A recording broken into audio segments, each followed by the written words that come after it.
You are sitting in a cave. It is 50,000 BC. There are no noise-canceling headphones. There is no do not disturb mode on your rock. There is only the tribe. And the tribe is loud, aggressive, and requires you to be fiercely, exhaustingly social 24 hours a day, 7 days a week. Today, if you cancel plans because your social battery is drained, you get to stay in bed and watch a screen. But back then, if you didn't participate in the mandatory mammoth hunting recap by the fire, you were pushed out into the dark. And in the dark, there were saber-toothed cats who absolutely loved introverts. So what happened to the prehistoric people who wanted peace and quiet? Were they eaten? Or did they secretly invent modern civilization while everyone else was partying? To understand the prehistoric introvert, we have to talk about why human beings are so incredibly loud. For 99% of history, isolation meant death. Evolution rewarded the loud, charismatic early humans who talked the most, formed the strongest alliances, and had the most offspring. The human brain wired itself to release massive hits of dopamine during social interaction. Group cohesion was our ultimate survival technology. You had to fit in, be seen, and be heard.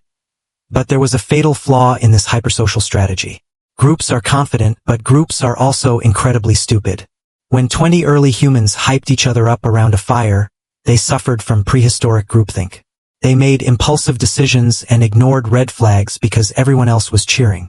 The tribe needed a counterbalance. They needed the weirdo sitting quietly in the back who wasn't blinded by the dopamine of the party.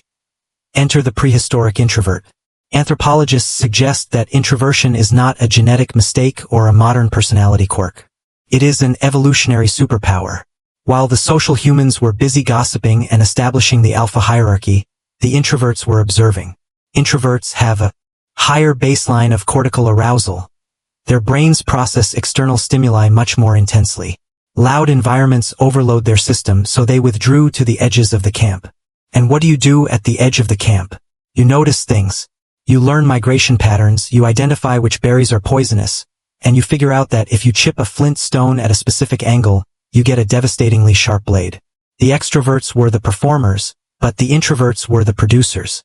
Without the quiet ones analyzing the physics of a throwing stick, the loud ones would have just been running at mammoths with bare hands. There is also a fascinating biological theory called the Sentinel Hypothesis. It suggests human sleep patterns evolved to be staggered because if everyone slept at once, the whole tribe would be eaten by 3 a.m. You needed people who were night owls, people who preferred the quiet, isolated hours. Introverts, who naturally withdrew from exhausting daytime politics, were perfectly suited for the night watch. They guarded the fire and kept the predators at bay. They kept the extroverts breathing while they slept off their prehistoric hangovers. The silence of the night was not a punishment for them. It was their sanctuary. Then came the agricultural revolution, which changed everything. In small nomadic bands, everyone knew the introverts' value. You knew they were the only ones who could fix tools or predict a freeze. But in massive, settled cities, anonymity took over. You had to trade, negotiate, and perform your value to strangers. The dawn of the city was the dawn of the extrovert ideal. The loud ones became the politicians and kings, while the quiet ones were pushed to the archives, the towers, and the workshops. Yet, the biological necessity never vanished. Look at any major leap in human progress. You will find a charismatic figurehead taking credit on stage, while a quiet, easily overstimulated genius is hiding backstage, wishing they were home. The introverted mind is not a glitch in the human operating system. It is the deep code that keeps the whole thing running. When you look at the sweep of human evolution, the extroverts built the physical societies, the structures, and the wars. But the introverts built the invisible architecture of humanity.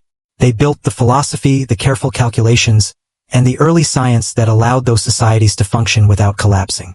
So why does being an introvert today feel so exhausting? Because we built a world optimized for the loud ones.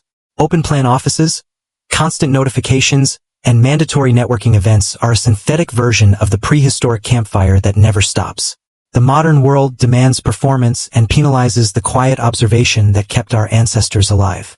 We are living in an environment that actively assaults the very traits that were once our greatest evolutionary advantage. But your DNA remembers the truth. You are not broken because you want to leave the party early.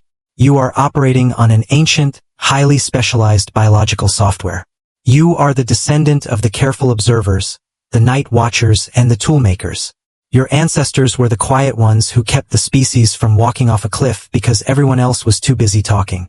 The next time someone tells you that you need to put yourself out there more, remember, 50,000 years ago, putting yourself out there meant getting eaten.